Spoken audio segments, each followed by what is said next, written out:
Mesdames et messieurs, bienvenue dans cette nouvelle vidéo. C'est Ancapoustique pour parcourir une nouvelle fois la liste du patrimoine immatériel de l'UNESCO. Je sais qu'il n'y en a pas beaucoup qui font ça sur YouTube, mais je le fais pour aller dénicher, trouver les nouvelles danses qui pourraient m'inspirer. Sachez que sur ce site, il y a énormément de danses traditionnelles, de rituels, de cérémonies un peu éparpillées partout dans le monde. Et moi, ce que j'apprécie, c'est que toutes ces cérémonies racontent quelque chose de commun. C'est que nous avons des rituels de fertilité, des cérémonies de passage à l'âge adulte. On a aussi des fêtes pour la fin de l'hiver, ce qu'on appelle des carnavals, nous, plutôt en Europe. Et toutes ces cérémonies, en fait, c'est ça qui est dingue. Et j'aimerais bien comprendre pourquoi un jour. Pourquoi tous ces peuples, toutes ces traditions partagent ces notions communes. Et chaque peuple, chaque tradition exprime un peu différemment ses envies. Mais on retrouve des choses assez similaires. C'est-à-dire que dans les cérémonies, dans les rites, on peut souvent trouver cette forme de cercle, où les gens dansent en cercle. Comment je pourrais l'expliquer ça? Je sais pas, c'est qu'il y a quelque chose, une énergie commune qui vient se placer au centre du cercle. Et moi, en fait, c'est ça qui me fascine depuis tant d'années. Je suis tombé par hasard sur cette liste du patrimoine immatériel de l'UNESCO, et je me suis dit qu'en fait, c'est une source infinie pour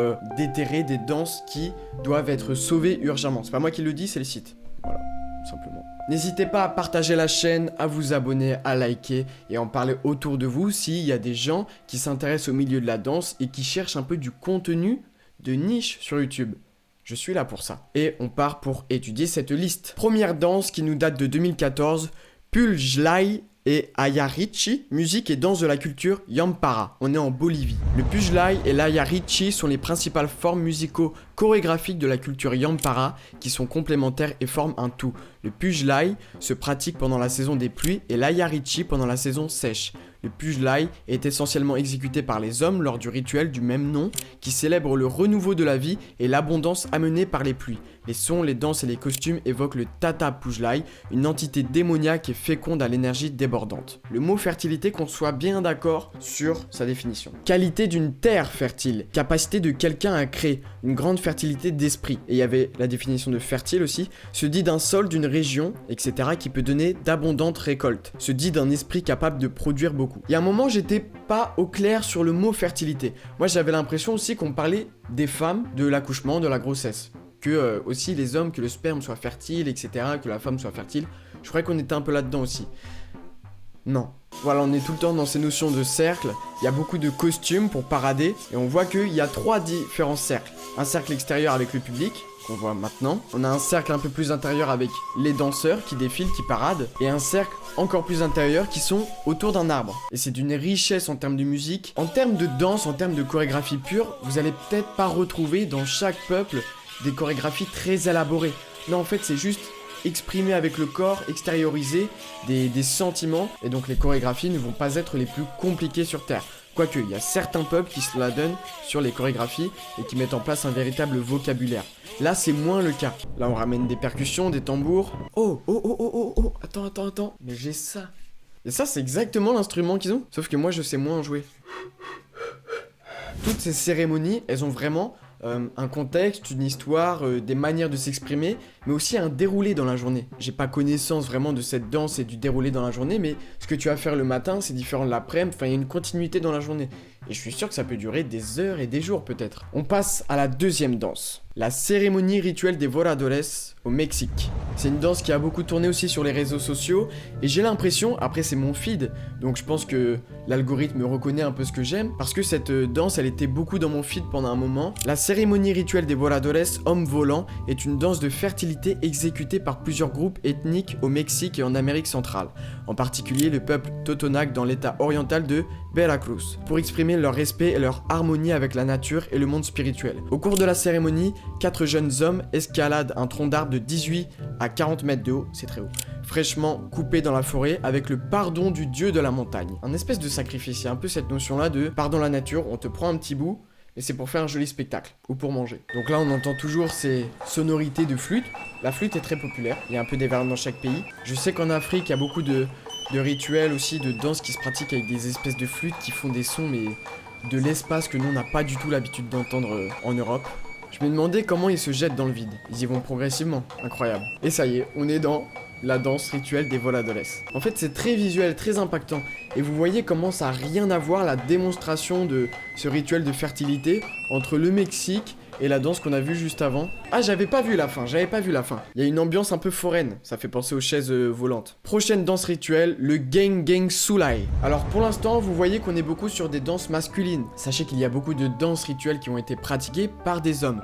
Les femmes étaient un peu plus mises à l'écart. Le fait que le rôle dans la société était différent, on n'attendait pas la même chose des femmes. En fait, elles ont aussi leurs cérémonies à elles, qui sont peut-être différentes à un autre moment. Les hommes faisaient la danse le matin et les femmes l'après-midi. Il y a beaucoup de danses rituelles où ça se passe un peu comme ça. Le Geng Sulai est un rite saisonnier de récolte et de fertilité, très populaire dans le sud-ouest de la République de Corée. Il est exécuté principalement le jour d'action de grâce coréen, au cours du 8e mois lunaire. À la lueur de la pleine lune, des douzaines de jeunes villageoises non mariées forment un cercle, en se donnant la main, et chantent et dansent toute la nuit sous la direction d'un chef de file. Pendant les intermèdes, les femmes miment des scènes de la vie à la ferme ou dans un village de pêcheurs comme, par exemple, marcher sur les tuiles du toit, dérouler un tapis, attraper une souris ou attacher des arbres. Des préoccupations de la campagne.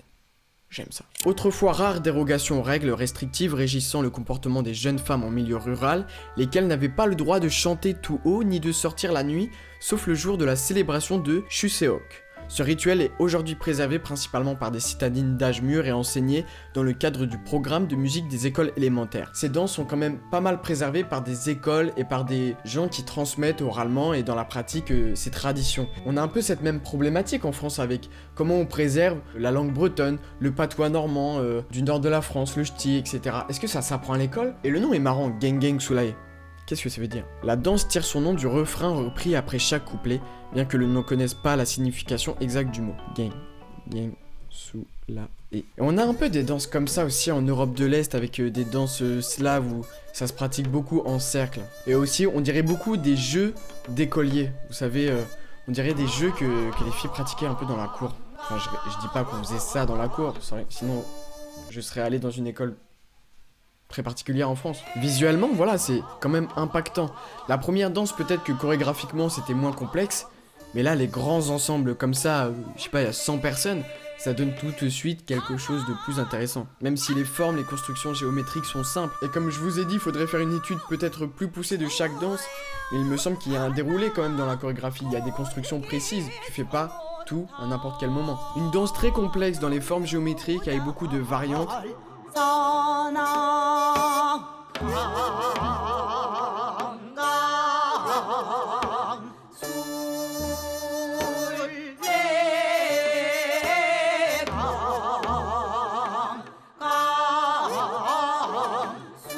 Netsinartsvo. Le rite Netsinartsvo de la danse sur le feu est le point culminant du rituel Panagir, festival en l'honneur des saints patrons Constantin et Hélène. Il se tient chaque année les 3 et 4 juin dans le village de Bulgarie. On y va. Imagine, j'aimerais trop. Situé dans la région du mont Strenza, au sud-est de la Bulgarie, le rituel a pour objet de garantir aux villageois bien-être et fécondité. Ah! On n'est pas sur la fertilité exacte comme on a vu tout à l'heure. Là, c'est la fécondité. Le matin se déroule la célébration solennelle des rituels et cérémonies sacrées, suivie d'une procession qui accompagne, au son du tambour et de la cornemuse, les porteurs des icônes sacrées. Donc le mot, c'était quoi? C'était pas fertilité, c'était fécondité. Fardeau. Figé. Fécondité. Aptitude d'un être vivant à se reproduire. Aptitude à produire beaucoup. On est toujours sur une notion de donner. Le partage. On part en Bulgarie avec le Netsinartsvo.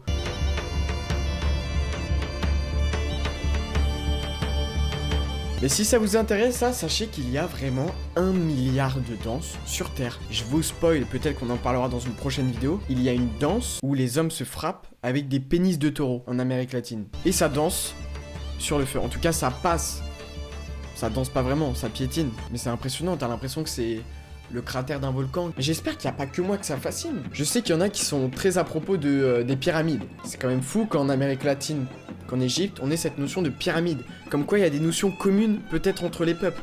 Des savoirs qui se partagent un peu entre les continents. Je suis sûr et certain qu'on retrouve un peu cette même idée de partage de connaissances à des milliers de kilomètres avec ces notions de cercle, de danse. Parce que c'est quelque chose de naturel en l'homme de danser en cercle autour d'un feu. Vous savez très bien qu'en France, les hommes, ça danse moins, c'est un peu plus réservé, c'est un peu plus timide. Je vous ai dit qu'il y a des hommes qui se tapent avec des pénis.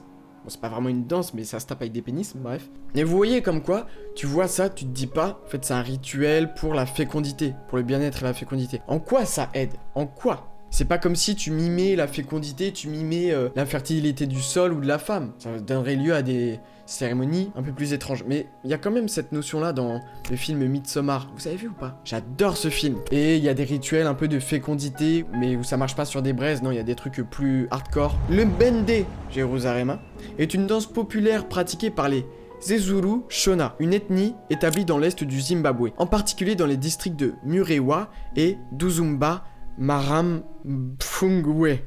Waouh, les titres! Exécutée par les hommes et les femmes, la danse se caractérise par des mouvements acrobatiques et sensuels. Elle est rythmée par le battement polyrythmique d'un tambour accompagné d'un groupe d'hommes jouant des claquettes et de femmes frappant dans leurs mains. Avant la domination coloniale, cette ancienne danse de fertilité s'appelait Mende.